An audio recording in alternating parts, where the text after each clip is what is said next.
This is Life Happens. Thank you for listening. And I don't even have an introduction, and I don't know how to introduce you. I never knew how to introduce someone. Mm-hmm. How would you recommend me to introduce you? I don't know. Welcome back to Life Happens, and joining me today is. I guess so. Yeah. That sounds Just so like- fake, don't you think? Like it Well, sounds so, I mean- so ingenuine, I mean, everyone has to have an intro. I feel like. right? I don't think so. I think it's How nice. did you do it? Like when you do your projects? When I'm doing my projects, well, usually it's not me the one filming, but I have done like episodes before. And, Yeah. like if you do an intro to that like that, it's nothing wrong with it. Yeah, You but I know. just feel like that's still fake. Yeah. Well, I mean, maybe you just eventually when you start to do more episodes, you'll find your thing. Yeah. You know what I mean? Yeah, but it's just like my 5th episode, and I still don't know. Like I still haven't figured it out. Oh, that's like, all good, crazy. man. Oh That's my all god, good, man. I'm so embarrassed. Welcome back, guys, to Life Happens. I am the 5th person to be on the show. This is your host, as you know. So yeah, I'm one. You know, something like that. You just did it. I thought that was it. What do you mean? Why did you say No, something like no. that? That was it. That was it. We'll that cut was that. the- We'll cut that. Should you just should we just do it? Like we just Yeah. ask questions. Yeah, I mean, do whatever, man. I mean, I feel like what makes a good podcast is just like sometimes not having like a structure is good. Yeah. Sometimes just like Yeah, Having because yeah. conversation with someone is like the part that makes it good. So what have you been up to, really? Recently I've kind of just been working. So I mean, the last time I saw you was high school. Mm-hmm. For those who don't know, I met this guy through driver's ed. And I think that's the last time we saw each other. But recently, up until that point, I've kind of just been, just working. So I work at Boston Pizza. I'm a server at Boston Pizza. Yeah. Shout out. And I'm also a part-time videographer and photographer and stuff like that. Mostly I do weddings. Recently, I did a wedding 2 weeks ago in Canmore. No way. Yeah. So that's kind of just my hobby / career, side career. Yeah.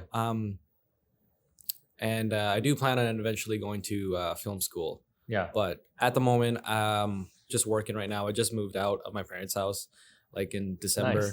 Nice. So kind of just living, trying to see what that independent life is about. And while at the same time, just, saving money, Mhm. For the goal to eventually go to film school and like make movies and stuff. Wow, that sounds so big to me. Mhm. A dream come true about to be happening. Oh, Thanks, man. so how come I never saw your wedding stuff on any of your social So, medias? so far I have done about, I'd say 5 weddings. Oh, really? I've videographed 3 weddings so far, and I've photographed. Actually, no, 6. I photographed 3 and a videographed 3 as well. The weddings that I have done, some of my clients have like asked to just like keep those private. Oh, You know what I mean? And most of the time, when I do a wedding, I don't really publish the gallery publicly, just because, on Instagram where what the grid is. yeah. Like the way that your photos look overall. The wedding photos that I take just haven't been matching my grid so far. Yeah. Because mostly my grid is just like very warm tone photos and stuff like that. So I haven't really posted them. But I do plan on posting my other projects, because the wedding we just did, I was collaborating with a team called Kairos. Shout out as well. And we did a wedding in Canmore. And when that video does come out, I'm not the one editing it. This guy named Ram is editing the video. When it does come out, I'll make sure to let you know, because I was just a second shooter. Oh, So you'll be able to see. what did you say? I'm just a second shooter. What does that mean? What does that mean? Come on, give credits to yourself. You deserve them. Come on. So you are Ariana Grande's fan? Oh yeah, that's my wife. That's my That's your wife. wife. 100%. I just saw the thing. Yeah. That's So funny. this is what he's talking about. This is okay. Some people, I'm not gonna lie. Some people have seen my lanyard and Yeah. they think it's like naked women on here. Will It's it? not. It's Yep. just Ariana Grande's face on here. I have had it since I was 15. And I'll probably, I don't know, I don't plan on getting a new lanyard Yeah. just because I think it's so funny when people see it. They're like, really? Yeah, yeah. Like, No, get it. yeah, that's my wife, Right. Mhm. So what is it about your wife that you like her so much? she's just such a baddie, you know. I'm not gonna lie, like she's an amazing singer. You know, Yeah. she's an amazing performer. I saw her. I went to her concert when I was 16, and I went by myself No because way. none of my friends wanted to. Okay, no, actually, let me rephrase that. None of my friends were stupid enough to spend the amount of money I did to go to that concert What's it about? because I spent. This is actually a crazy story. So, Oh my god. I knew about the concert for like a good 5 months, and I was just trying to save money because I wanted to get good seats. Yeah. The seats that I was trying to buy was like maybe 600 for like front row seats. But then one day, pit seats went on sale. Now, if, for anyone who doesn't know, pit seats means like literally right next to the stage. Like they're not front row seats. They're like you're pretty much right next to the artist. These pit seats opened up. They went on sale on Ticketmaster for they were on sale for like 2 hours. And instead of being like 1,000 something, they went on sale for like 300 No way. and something dollars. I was What? like, there's no way. I bought those tickets right away. And then an hour later, the sale ended and they went back up to like a grand plus. Oh my god. So I was able to get those pits seat tickets for like $300. And I went there. Even then, even though they were on sale, I couldn't find anybody to go with me. Either because nobody was obsessed with her as I was, or they were just too broke. I remember I had a friend, shout out to Gwyneth. I asked her to go with me like numerous times, but she was like, dude, like $300, like relax, man. Yeah, yeah. Because at the time I was the only one who had a job, and my friends were not going to be like, Mom, like, can I have $300 for Ariana Grande concert? So Oh, I boy. ended up, this is so funny. I ended up going by myself, but with the intention, I was like, you know what? Even though I'm going to go by myself, I'm confident that I'm going to walk out there with friends. And I was right. I went to the concert. I made a lot of friends. I still talk to them to this day. We're really good friends on Instagram and stuff like that. It's funny because sometimes internet friends, you're more close with them than your actual like friends that you see. But yeah, I still follow them. Like we send each other TikToks and stuff like that. And it was a great relationship. It was a really good experience too, because there was one point where Ari actually like high-fived me. No I was way. like, wow. And like I'm never washing this hand again. Yeah. You know? And did then, you watch it though? No, I've never watched Yeah, it. right. That's yeah, right like about even it. when I went to the bathroom just Yeah, now, I yeah, still no, didn't watch it. understandable. You gotta, Right. keep it- Respect that, right? Oh yeah. Totally. And then she was like 2 feet away from me, and she was just singing. Oh man, amazing. Yep. It's, I mean, it's kind of disrespectful that she got married without asking me. But it's fine. Life Like, happens, man. yeah, Life I happens. mean, yeah. Being Plan B is not too bad. I Right. still have your lanyard, so whenever she's ready, Yeah. she can just come back. Right. Yeah. Yeah, You'll no, always really. welcome her back, right? Oh, yeah. Open arm. Oh yeah, Yeah, yeah, totally. for sure, Understandable. for sure. All right. So one of my favorite questions to ask on the podcast is that who are you? Who am I? I think I'm Spider-Man. Who am I? Well, let's see. In regards to what, like? Who do you see yourself as? Who do I see myself as? I see myself as someone, I don't know. I think the one thing, like a really good word to describe me is just like outgoing. Mhm. I think so. Because I find myself being like really, really, this is not bragging or anything. It's just, Right. I find myself like being really good at like talking to strangers and stuff like that. And part of it is my job. Like obviously being a server, talking to strangers is kind of your job. Yeah, yeah, yeah. And the better that you are at it, the more that you get compensated through tips and stuff like that. So over the years, I started off as a host and then I eventually became a server. Don't get me wrong though, I wasn't always like this. Like when I was 14, 15, start of 16 years old, I was so shy. Like I was really scared of people just because like, at that age, I feel like that's the age where a lot of people are just like way too concerned of what everyone else thinks. And because of that, it's made it hard for me to like connect with people. But, eventually getting a job as a host, being exposed to that kind of environment where you're kind of supposed to talk to strangers and stuff like that has really helped me a lot when it comes to connecting with people, because honestly, I'm at the point right now where it's something that I really look forward to and something that I enjoy. to be able to connect to a lot of people. That's why I actually wanted to do this, because when I saw EB on your podcast, I was like, dude, that's really cool. A podcast is really cool. But even though that we haven't really talked since high school, I was like, dude, like I would want to do that podcast. Yeah. That would be sick. Thank you, man. Yeah, Yeah, man. I appreciate that. So yeah, I feel like outgoing Yeah, is how I outgoing. would describe myself. Mhm. Wow.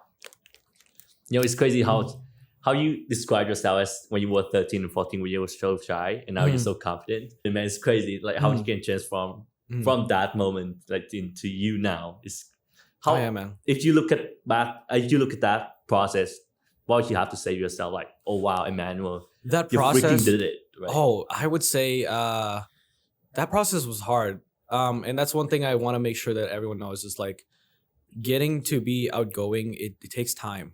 You know what I mean? You don't just wake up the next day and you're Yeah. outgoing. It takes time, and most importantly, it takes experience. It takes like instances where, because sometimes it's not always like that. Sometimes when you try to connect with people, it doesn't always go well. But the most important thing is I guess just like trusting the process. You know what I mean? It's the same thing with everything. Like if you want to improve in something, you have to be patient with it, because connecting with people is something that's has to be mutual. You know what I mean? And you have to, sometimes you just have to find ways to be able to, navigate through that, because it's hard. It can be very hard. Yeah. It's hard to put yourself out there, man. Especially because, the number one thing that connects most humans is being vulnerable to each other, and it's hard to do that. Yeah. But for anyone out there who is like wanting to do the same, not being as shy, just take small steps every day. There was this, okay, you're gonna think this is funny, but like I'm such a huge Kung Fu Panda fan, and there's a quote on there by Master Oogway. He says to Po, he's like, you're too concerned by what was and what will be. There's a saying, that scene, and he's like, yesterday is a mystery. Yesterday was history. Tomorrow is a mystery, and today is the present. And I love that quote so much. And I send that to, this is so funny. I send that to a lot of my friends when they're asking me for advice, because I feel like it applies so much to a lot of people's problems, where it's like, yesterday's happened already. Yeah. Tomorrow is going to happen whether you like it or not. And today is an opportunity. So just take small steps and then towards anything that you want to do. And then, trust the process. That sounds so profound. It's quite funny. Is that how old are you? Are you 20? Guess. Take another guess. Okay, 20, 21, right? No, 18. You are 18? 18. Yeah. Emmanuel, you're 18. You thought I was 20? What the fuck, Emmanuel? You thought I was 20? Yeah, I thought That's you were so 20. I funny. thought we were the same age. No. I'm 20. Right. Dude, I did not know that. You're 20? Yeah, I'm 20. Wow. I know. Yeah, I was in the same class as you did. Mhm. Yeah. No, I'm only 18. You know what's funny? That's coming from an 18-year-old. Like, how profounding that sounded. Thanks, man. Okay, you know what's funny? Okay, a lot of sometimes when I'm serving, customers will ask me like how old I am. Yeah. Because sometimes it throws them off, and I'm like, all the time, I'm always like, yes. Dude, literally yesterday, I had a lady be like, 28, and I was like, 28. What? I was like, no, 18, and then she's like, oh. Well, that's only 10 years. Yeah, that's only 10 years. I was like, I'm gonna assume that's a compliment, Right. just for my own sake. Yeah. I've had people, but most people do call me like think that I'm 20 or somewhere around that age.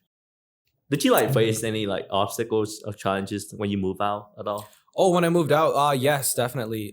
Because the reason that I moved out was because, I've just noticed that like, this is so generic, but I took a little look at like my life at home with my parents and stuff like that, and I just noticed that like I really just couldn't do anything, and it's not necessarily that my parents wouldn't let me, but it was just like sometimes it was just like hard because, so like a little backstory. I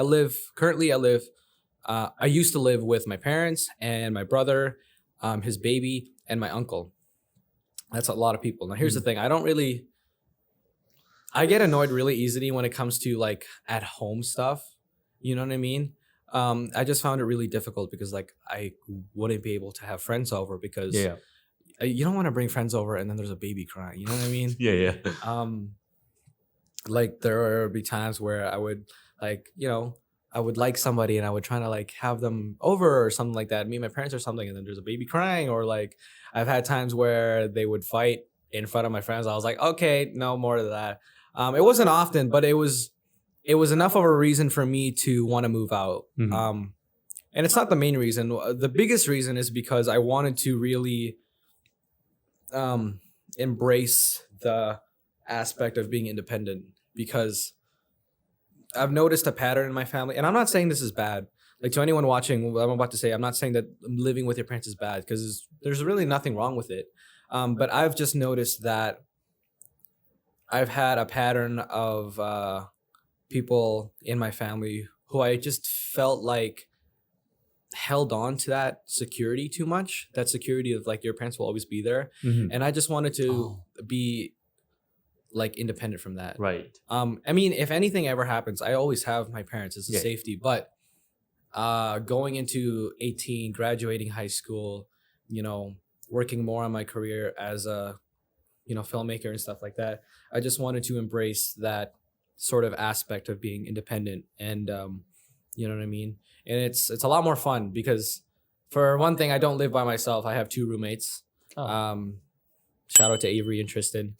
But definitely living away from my parents' house has definitely improved my life a lot. The way I feel, the way I look at things. It's given me a much more, I think, mature view on life now, because now I know that like, damn, like I gotta be responsible now. Like, I can't just go and buy a new camera like in 3 weeks because I got bills now. You know what I mean?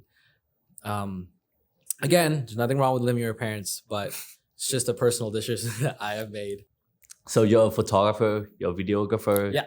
You are, what else? What else you are? Anything else?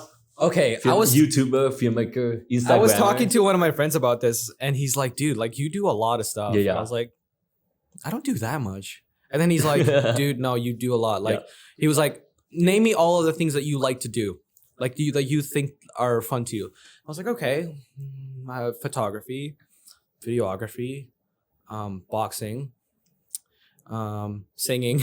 Yep. What else? Sometimes I liked sewing. Sewing. Fun fact, I'm actually a really good sewer. Are you now, huh? Oh yeah. Shout out to my grade 8 middle school teacher. I forget her name. But she was the one. She's a teacher at Bishop Lloyd. And she was a teacher of home ec. I'm so sorry, I forget your name, but you taught me how to sew, and now I'm really good at it.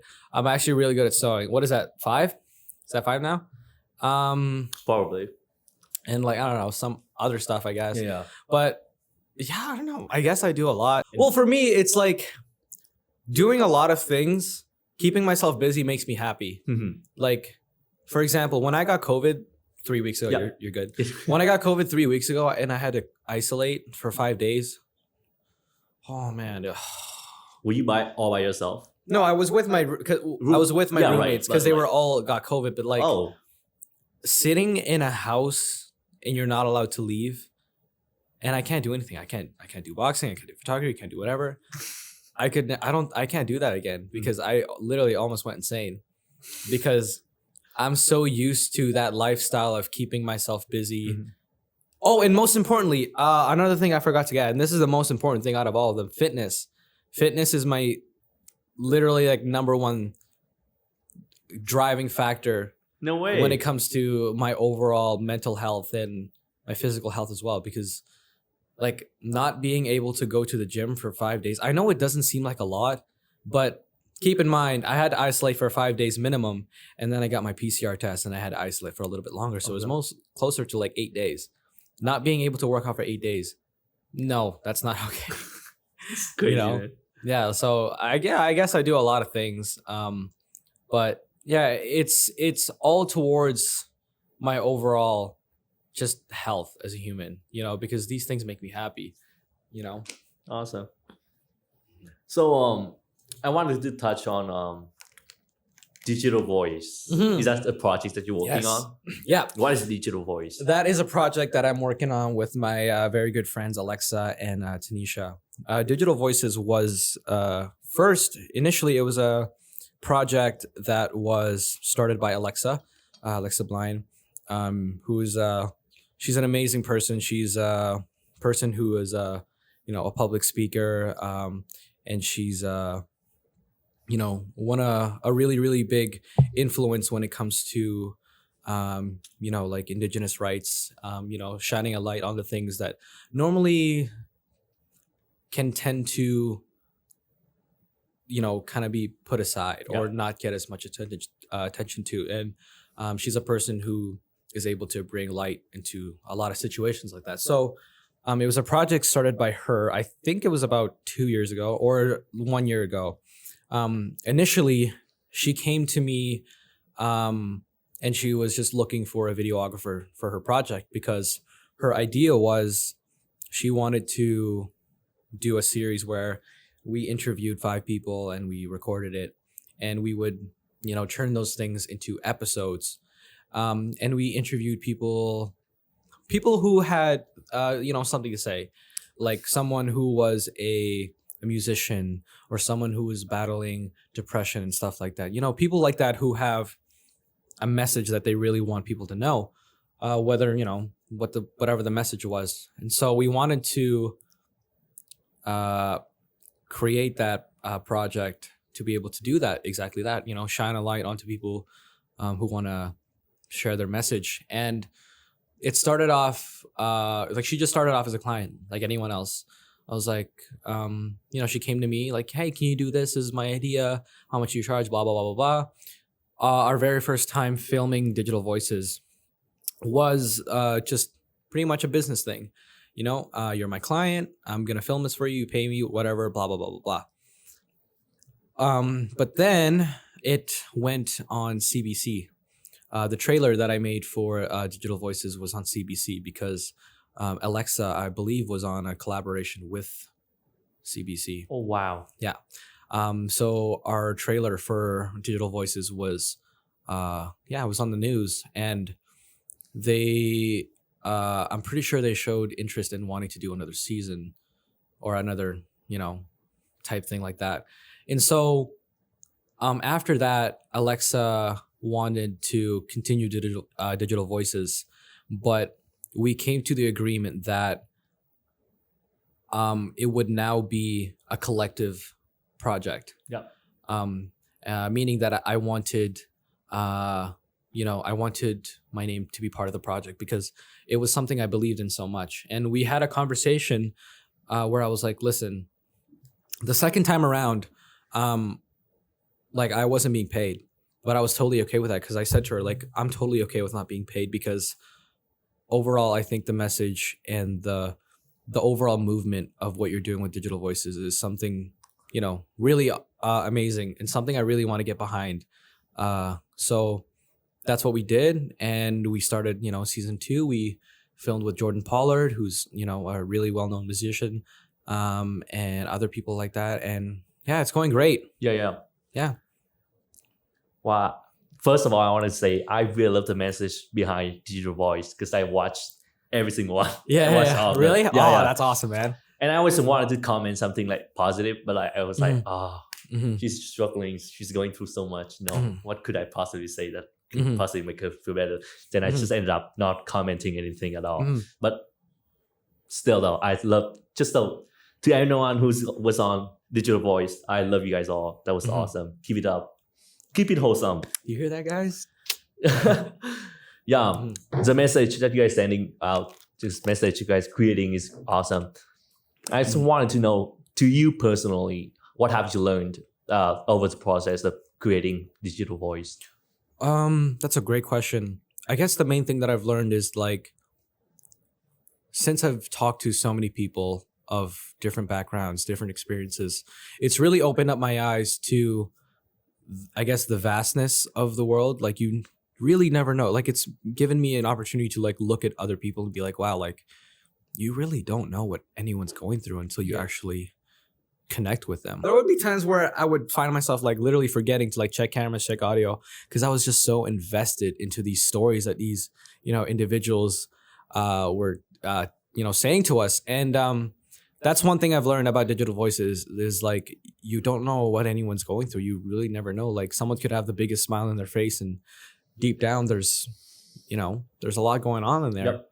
And another thing that it's taught me is just the overall joy it brings me and Alexa and Tanisha to be able to just, really just be able to experience other people's perspectives on things. Like, for example, when we interviewed Jordan, we got to, learn what it was like in the music industry and stuff like that. And, when these individuals share their life with you in such a personal way, they share you their problems and how they overcame them. It's really refreshing to see, and I'm thankful for that. And it's taught me a lot. And I know it's going to continue to teach us a lot because it's we've got a lot of things planned for digital voices. Awesome. Okay, so I'm just curious about this thing. Yeah. Let's say if this today was digital voice and you were to sit in the seat of people who's answering, who's telling the stories that needed to be heard, what would you have to say? What's your story? My story. Let's see. I guess I've been going through a lot of life changes. I guess I kind of touched on it before, but I used to battle with depression a lot. And it's something that still comes and goes sometimes. But to be honest, the thing that has really changed my life is actually finding a passion within fitness. And that's not going to be for everybody. No. But going to the gym, really taking care of myself, researching all of these things and really putting forward a kind of desire to just make myself better every day. It's really motivating my life, and that's why it's so hard for me to not be able to go to the gym for an extended period of time. But the reason that it's changed my life so much is because back then, and I'm not saying that there's a correlation, but when I was more unmotivated back then, I didn't really wasn't really motivated to do anything. Like I kind of just worked, went to school, whatever, blah, blah, blah, blah. But ever since I started going to the gym and all of these things, I've been so motivated to just, again, make myself better every day. And not only because of the way, the changes looks wise, but also the changes that it makes me feel. Yeah. Because, really taking care of myself and finding, fitness has made me so much more happy in life because I know that I have something that I love to do. And it's an outlet for you to make yourself better every day. The way that you eat, the way that you carry yourself, you know what I mean? Doing these things, overall, just taking care of yourself, it's going to better yourself. Yeah. Better the way you look, better the way you feel, better the way that you look at different things. It's going to change a lot of people's perspectives. It's hard though. The number one thing the hardest thing to do is consistency when it comes to anything, fitness, whatever, school. But the number one driving factor is remembering that discipline is always more important than motivation. Because to be honest, man, I'm not motivated to go to the gym every day. Right. Most of the time, I'm not motivated to go to the gym every day, to be completely honest, because you only get that motivation sometimes. You wake up, I want to go to the gym today. Yeah. That's only sometimes. But that's not me every day. But the reason I still go is because that discipline that I've sort of hardwired into myself, the way that I live, I've hardwired it into my brain, just overall doing it over and over again for an extended period of time. That's what really motivates me now is discipline. And the reason that I say this, because overall, just it's just improved so many aspects of my life, and my mental health is obviously a lot better now. And there's a lot of factors, fitness, moving out, things like that, connecting with people. There's a lot of reasons why I'm doing a lot better now. But definitely that is a big reason. Fitness. Going to the gym, Yeah, going to the gym and just taking care of myself and stuff like that. Oh wow. And it's taught me a lot of things actually, because ever since I started doing it, I've learned how to cook. I've learned how to do a lot of things. And yeah, like we can probably add that to the list, right? Like cooking. Is that 6 now? Okay, I'm actually speechless now. I actually don't know what to say. What do you do when you don't know what to say? Don't know how to respond to some answers?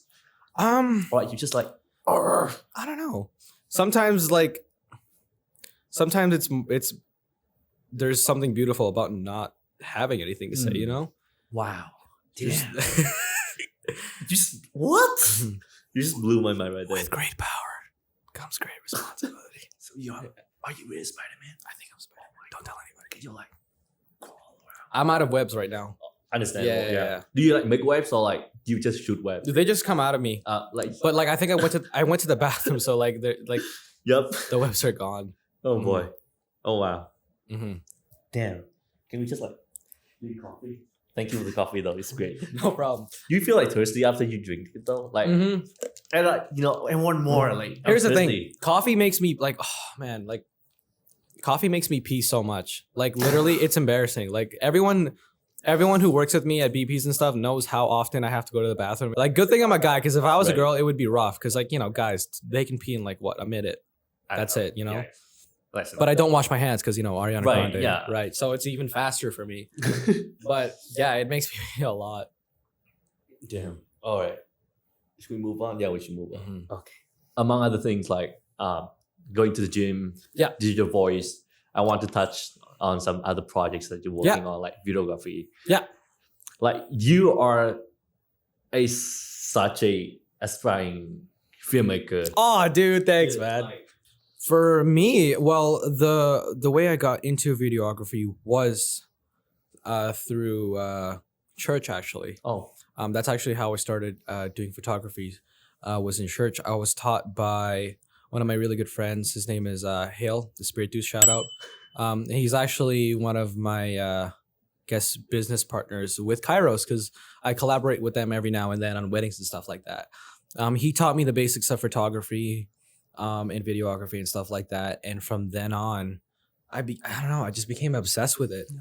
Like when I first picked up that camera and I started taking photos, like that's it. Like it couldn't be stopped. Literally every single night I would be up watching Peter McKinnon video. Whoever knows who that is, shout out. He's like yeah, exactly. Literally I would watch his videos every night, like tips and tricks on how to be a better photographer, how to edit better and stuff like that. Those types of videos. Every night I would watch those. And I did that for months and months and months. And I honestly, I don't stop. I still watch his videos every day, because learning about what I love to do is just, I feel like it adds so much value to my life. And I got into videography around the same time as photography. When I got into videography, I was already pretty good at taking photos and stuff like that. But when I got into videography, it was because the church wanted us to film like baptism videos and stuff like that. So that's how I got into it. And again, the process is the same. When I started doing videography, like I could not be stopped. I would watch videos every night. All these other things. I would shoot things all the time, just try new things. Sometimes it would work, sometimes it doesn't. But the most important thing was that the drive was there. The burning passion for my craft was there. And so that's why I really got into it. And it kind of just, rolled into like a lot of opportunities. Like eventually I started getting paid for projects. I filmed my first wedding, stuff like that. Digital Voices was one of my first projects. And then after that, I just started getting more clients until eventually, I started making YouTube videos. Man, making YouTube videos is so fun. It's really, really hard. Yeah. People don't understand how long it takes for you not only to film it, but to come up with the idea. Like to come up with an idea for a video that's not only like, not every video has to be original, but like you don't want to do what everybody is doing, right? No. Right. People don't realize how long it takes to come up with an idea and then a plan and then I don't know, like resources, people to be in the video, stuff like that. And then how long it takes to edit those videos, pick songs that are, that are good, edit it in a way that's entertaining. And not only that, but to edit it in a way that captures like the viewer's attention for an extended period of time. It's hard, man. It's so hard. Totally. And not only that, but you also have to worry about thumbnail. What title am I going to use? Is this title trending? Like, are these hashtags trending? Like, is the YouTube algorithm going to cooperate? Like, am I going to get any views or not? It's hard, but it is very, very fun. Yeah. But it is hard. That's why I post like every 4 months on YouTube. Well, I guess ever since summer. Yeah. Okay. I wanted to, in the last year, you released a movie, right? Yes. Tell me about the movie. Can't wait to talk about it. Yes. Oh man. Okay, so I'm so pumped. this movie, oh man, hands down. I just want to say this movie, biggest accomplishment in my life, personally for me, because the movie, it was something I looked forward to since grade 10, because I made my first film, our short film in grade 10, and it was like a 10-minute short film. It was called Jasmine. And it was a love story, slash thing, whatever. And when I made that film in grade 10, it actually got really, really good feedback from my classmates. I remember when we watched it in class, like 3 people cried. And I was like, yes, cry, please. Like, it worked, because the ending was sad. Spoilers. If you haven't watched the movie, go watch it. But yeah, like, just getting that reaction from people like, yes. And not only that, but it goes back to the whole YouTube thing, but making YouTube videos is hard. Making a film, in a lot of ways, is a lot harder because there's so much planning. There's storyboards. You have to pick an actor, music, whatever. Making films, especially the one that I made in grade 10, which is like a very sad kind of film, it's very challenging because the goal of a movie for me is to deliver a feeling or deliver a message. Right? And that's very difficult because, again, you have to do it in a way that's not only entertaining, but you have to do it in a way that's very meaningful. Yeah. You know what I mean? Yes. And that goes into a lot of aspects: music, actors, script, dialogue, whatever. It's very hard. So when I made that film in grade 10 and I got pretty good feedback, I was like, this is great. And then I asked my teacher, like, shout out to Mr. Griffith. Mr. Griffith, what do we do in grade 12? What's our final project? And he's like, Manny, your final project in grade 12 is going to be a 30-minute film. I was like, 30 minutes? Oh, wow. 30-minute film? All right, sounds good. And then obviously grade 11, comm media, we finished like the first semester and then COVID happened. Yeah. So obviously I didn't get to make my second short film in grade 11, but I knew that grade 12, I had to make that movie. A lot of people don't know this, but I started making the script for Rose Necklace, the title of my movie, literally the summer before the year, my grade 12 even happened. That's when I started writing my script. Literally, almost a year of script making to make that movie. It was it's rough. It's hard. It's really hard because, and it's not something that I necessarily needed to do, but it was something I felt like I should do because I knew that this film, I had so many ambitious things that I wanted for it. And I knew that if I wanted it to even be close to what I imagined in my head, then I was going to have to take steps to really be prepared because I feel like that's the most important thing when it comes to filmmaking, preparation. Because if you're not prepared, it doesn't matter how good your actors are. It doesn't matter how good your idea is. You're not going to convey and make a great message or film. So started making the script in the summer, and then around fall is when I was trying to look for actors. Now, here's the thing. Rose Necklace is officially this is what I'm calling it.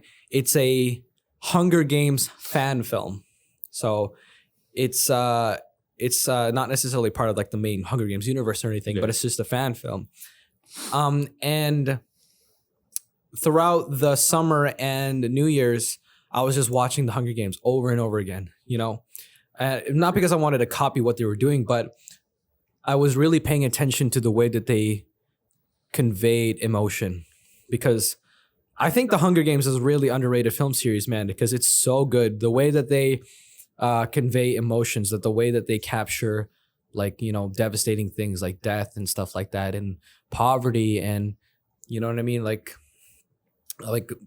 irrational, like politics and stuff like that. It's really amazing, and I watched it over and over again because I loved it as a series, but not only that, because I wanted to capture the really important things within the Hunger Games. And so I guess fall and to New Year's is kind of just like my homework. But during that time, I was looking for actors because, and this part was really hard because I knew already that in this movie, I wanted to have a lot of emotional scenes, crying, dying, stuff like that. I knew I wanted that. So I was trying to find people who would be wanting to act in it. And I was, you know, I was willing to pay them, you know, and stuff like that, but I could not, I just couldn't find any. What ended up happening ultimately was my good friend Gwyneth, shout out. I'm pretty sure she was a student who was taking drama in high school. Perfect. Yeah. And she told, this is so funny, but literally I told her, like, listen, the most important thing that I need you to do is to be able to cry on command. Like, can you do that? And then she's like, this is so funny, but she's like, yes. Oh boy. And then she starts crying. like literally out of the blue. Yeah, like literally just like, she was like, you think I can wait? She's like, just give me 1 sec. Starts crying. And it looks so good. I was like, that's how you knew. That's how you knew. That's how I knew, like, yo, you're in this movie. Not gonna spoil or anything, but if anyone has ever seen the movie, you would know that she did really good. She did amazing. Those crying scenes, man, like, you know, she did really good. But yeah, she was the first person that I found because I knew that finding a co-star was the most important thing. Because right out of the blue, I knew that I wanted to star in this movie, not only because I really could not find anyone else to do it, just to be able to convey the emotions, the sort of, you know, overall personality of the character that I wanted. I couldn't find anybody. So I was like, I'll do it myself. So I ended up just, you know, casting myself. And I knew that I needed a really good co-star because we were going to be crying together in some scenes and stuff like that. So she was the first person I found. And then after that, I had to find people for fight scenes. Yeah. And that was really interesting too, because literally I would just ask everybody. I was like, hey, like, you guys want to be in a fight scene? But I told them, like, listen, if you want to be in this movie, you have to have some commitment because I want this to be like really good looking. So we have to rehearse. We have to do all these things. If you're down for it, like, you know, you got to have some commitment. If you're not, all good. I ended up finding a lot of my friends to do it. Vaughn was in the movie. My friend Ezra was also in the movie. And I'm pretty sure that's it. I don't think I'm forgetting anybody. Wait, hold on. What happened to my movie? And Ara, Gwyneth's sister, was also in it. I found them to do fight scenes, and we rehearsed and stuff like that. Like I said, preparation, man. That preparation was hard because one of my friends owns a gymnastics gym. Shout out to Sage, and she let us like use the gymnastics gym to like practice and stuff like that. Oh, no way. And we would be like practicing our fight scenes. We would literally be flipping each other, and it was actually really cool. It was like real professional. Wow. You know, like this is like, that's how they've prepared films for John Wick. They would literally like rehearse for like a couple of weeks or months. We rehearsed our fight scenes for maybe like 2 weeks. Yeah. And then we started filming, and then. Okay, sorry for interrupting, but like for the fight scenes, who comes up with all the movements and all the fights? Oh, it was me. Like, you have to do this, and that. Oh, no way. What I did was, I just watched a lot of movies that had fight scenes. Mostly my main inspiration for my choreography in my movie was John Wick. Oh, yeah. Definitely John Wick, because the way that those filmmakers film is just amazing, because they do a lot of one takes, the movements of the cameras, the movements of the actors. It's really phenomenal what they're able to do in the John Wick series. So that was my main inspiration when it came to that. And from then on, I would just kind of like, I would think ahead of where I wanted to film it. Yeah. And then I would go to the location, and then I would just like, okay, like I'd probably like push him against this tree and stuff like that. And that's how we did it. And it ended up working out pretty great. I'm so blessed because I just have a lot of friends who just like, because the film itself, we filmed it partly in Bud Miller. Yeah. And partly at one of my friend's houses, farm. Oh. I have a friend, her name is Genesis, shout out. She has, I've given like 16 shout outs already, but her name is Genesis, and she has this big farm like 15 minutes out of town. And there's like a big forest. So she let me film there. Wow. Yeah, and because like, obviously like the movie, there's weapons. Like you can't bring those to Bud Miller. Right. So we couldn't film that in Bud Miller. So we filmed there. So I would just go there and I would bring my, my I guess Your team. actors, my team with me, Yeah. my stuntman. And then we'd be like, yeah, so like I could probably like push you against that tree, and then you could like tackle me over there, and then I'll just like go over here and then I'll punch you. Like, like Yeah, stuff yeah. like that. That's basically what we did. We did that for a good maybe a week of just planning at the locations. And then once we started filming, we were able to finish all the fight scenes in a day. Mm-hmm. Oh wow. So like in the process of making the movie, Yeah. in the 1 year was it 1 year? Oh yeah, it was 1 year. Yeah. 1 year plus, yeah.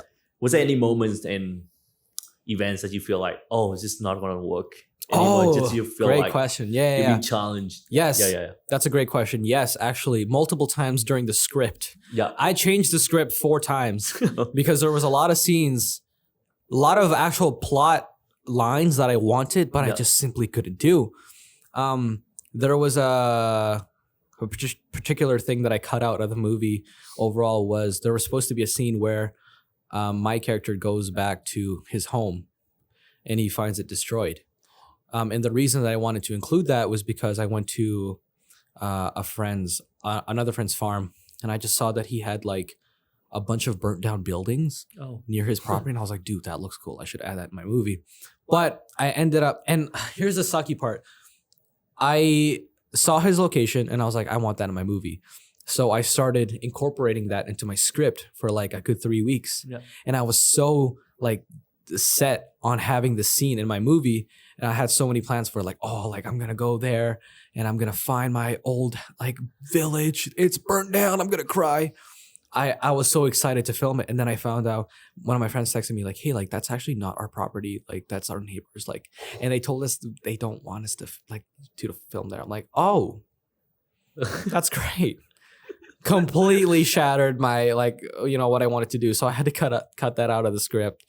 There was a lot of moments like that, man, Yeah. because you just never know. Like you just never know if things are gonna work out. Yeah. Particularly with that scene. We had a really, really rough time scheduling stuff when it came to filming, not only with Gwyneth, my main co-star, but with my other stuntman. We had a hard time, scheduling things.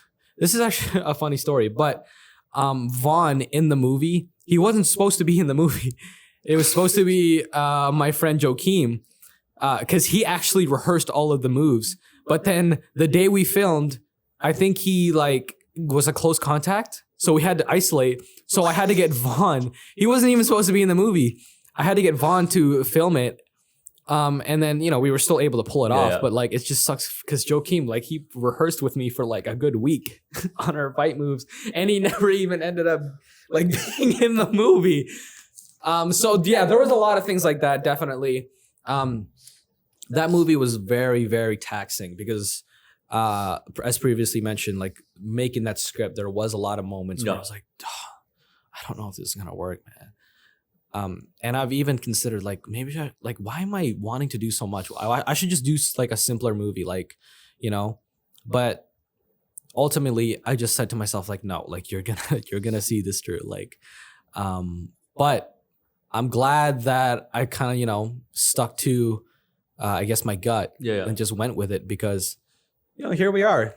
It's like I said before, it's for me, it's my biggest accomplishment. Right. Mm-hmm. Wow. Since you were so invested in the movie, Yeah. I wanted to know the day that you published the movie, Yeah. what's your expectations like? Really high? Oh, Like, that's a what great was it? question. When I published the movie, I wasn't expecting much. The only reason I published it in the first place was so that my class could see it. Oh, Right. I did want other people to see it, but I wasn't expecting it to like, get many views or anything. So when I first published it, my class watched it. Oh, and man, that was great. yeah. When my class got to watch it, like, just I don't know, because like I've had comm media with the same people for 3 years, and just being able to see everyone kind of just like, dude, like, you know what I mean? Just being able to see my classmates kind of just like have a look of like being proud of me and stuff like that was really nice to see. And like 4 people cried because the ending. I don't know if anyone's seen it, but 4 people cried. And I was like, yes, Keep crying. and then it was great. And then when the movie ended, like people stood up and clapped, and I was like, yes. And then Mr. Griffith stood up and he was like, he just like stood at the front of the class and he was like silent for like 10 seconds, and he's like, wow, that was pretty damn good. And then I was like, oh, thank you. And then like, he was just talking about how much he liked the composure and the dialogue and stuff like that. And he was talking about how much me and Gwyneth have just grown, not only as actors but overall filmmakers. And I was like, dude, oh, love that. It was great to see that reaction, because especially from my classmates and my teacher, because when you take comm media, you take it with the same people. So that was really great.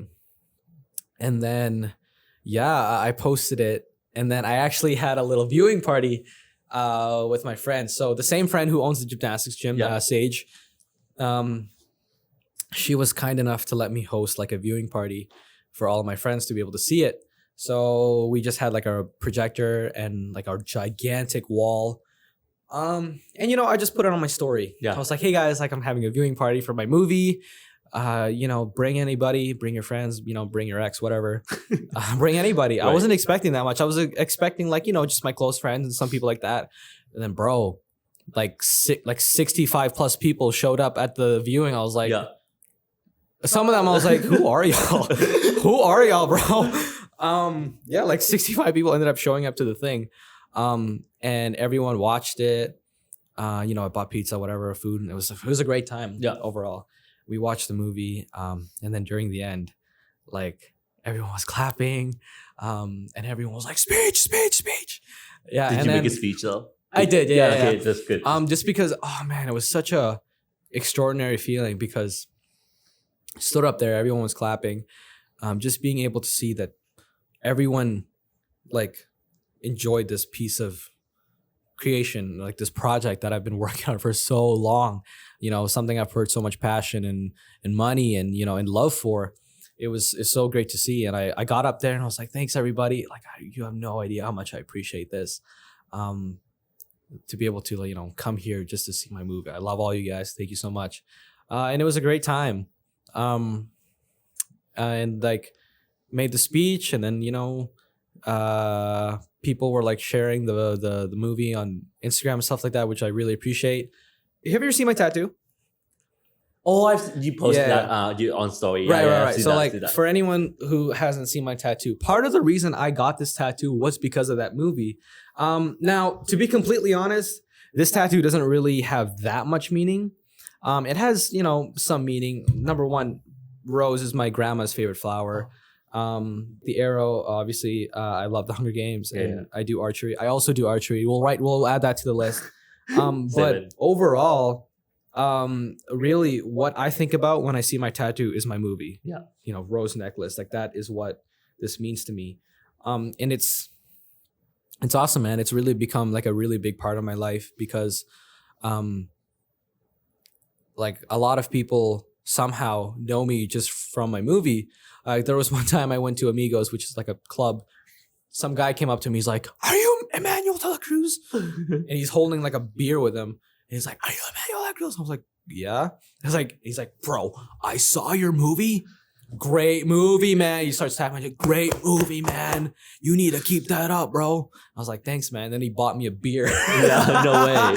He bought me a really beer. loved your movie. Yeah, like it's the perks, bro. He Yeah. bought me a beer, and then it was like, dang, it's great to see. Yeah. Yeah. And I was actually texting Gwyneth the other day because every now and then we'll just go to the YouTube video and we'll just check if there's any new comments and stuff like that. And overall, the feedback on the movie has been like overwhelmingly positive, which thank you guys so much. I really appreciate it. And sometimes we just like to look at it and we just like get excited because like there's a pretty big audience when it comes to Hunger Games on YouTube. Totally. And like, yeah, like people have been really loving the film. Okay, so I'm sure there are so many people out there who want to know the answer to this question right here. So where's the next movie? Like, where is it now? Oh, the next movie. I don't know yet. I currently don't have any plan. Actually, no, that's a lie. I totally do. Okay, so my next movie, you're gonna think this is like No spoilers, insane. okay, No no spoilers, spoilers. Yeah, yeah. but I can tell you what the overall premise of the movie is gonna be. So my next movie is gonna be a movie about the Joker, The Joker. like the Batman Joker. But it's gonna be a different Joker. It's not gonna be Heath Ledger's. It's not gonna be Jared Leto's. It's gonna be my own Joker. But the reason I wanted to make it this Halloween, I wanted to make it during summer and then release it on Halloween. But That's the reason tight. I didn't make it is because I actually wanted to wait until I was ripped, until I make the movie. You want to be like naked? Not naked, not naked, but in the movie, I want to be like kind of like a sort of ripped Joker. Yeah. You know what I mean? Does that make sense? Yeah, it does. And I know people are gonna be like, really, dude? Like, but I don't know, like I'm in no rush to make it. Right. And you know, if you want something to happen, just take the steps, like what we talked about, take the little steps necessary to be able to achieve it. So sort of right now, I'm starting to develop the script. And hopefully I'll be able to film it during the summer. Because my main New Year's resolution now, you know, for all those fitness people out there, my main New Year's resolution, like I want to have a 6-pack by summer. Hopefully. We're on track. Yeah. We're on track. How many now? Right now, I'm going through a bulking phase. Oh. So for those people who don't know, bulking is where you consume more calories than your maintenance calories. So everybody has a maintenance calories. I'm assuming, how tall are you? 5'11". 5'11". How much do you weigh? I don't know in pounds, but I know in kilograms. Does that work? What's in kilograms? 80. Hey Siri, what's 80 kilograms in pounds? Okay, so you're 176 pounds. You weigh the same as me. So I'm guessing that your maintenance calories is around 2,200 calories. Is that good? Bulking means that you eat more than 2,200 calories. Oh. And people bulk because they consume a larger amount of calories in order to build more muscle. Sorry for the TED Talk. I know I just went on a ramble there, but I'm going through a bulking phase right now. I did have a 4-pack in December, but I started bulking right after New Year's. So they kind of went away. Yeah. Still have a 2-pack, but I'm going to start cutting. I'm going to start cutting. Cut that out. I'm going to start cutting 3 months before summer. Yeah. And hopefully then we'll have a 6-pack, and then we'll start filming during the summer, and then we'll have a release on Halloween. I'm gonna start the script. Yeah. I'm trying to look for actors. I'm trying to see what I want to do with the film. But the main thing I just wanted to do is I just wanted to make sure that I was ripped for it. Yeah. Because actually, the Joker is something I wanted to do for so long.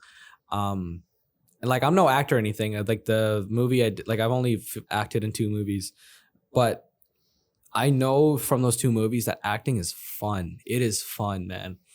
Getting to convey different characters is really fun, and doing the Joker, like, it's something I'm very, very excited for. So be on the lookout for that, guys. There may or may not be a shirtless scene, depending on how this whole cutting thing goes for the movie. So Okay. mhm. But there is another movie excited. coming. Yeah. I'm excited. Yeah. Oof. Look at how far you come. That's crazy. You're 18 years old. Oh, Thanks, man. I appreciate it. That's crazy. Okay, so this is like some of the typical questions that I ask on the Mhm. podcast. Oh, okay. But it's okay. I just feel like we just spend so much time talking about the movies, and now Mhm. it kind of feel like our place to ask the other questions that I Oh, have. that's all good, man. you Ask know. anything. Yeah, okay. Yeah. Cool. What makes you feel alive? What makes me feel alive? That's a great question, actually. What makes me feel alive, I would say, is, I guess, the people around me. Mhm. You know, The things that keep me alive in life are, definitely like the little things, like having fun and stuff like that. Sometimes it's stupid, but the little things matter to me. You know what I mean? Like, this is gonna sound weird, but like my car makes me happy. I don't know. Like, there's a point where start of New Year's, my engine exploded, and I didn't have a car for like 2 weeks. Whoa. That was the saddest 2 weeks of my life because driving just brings me so much peace and comfort.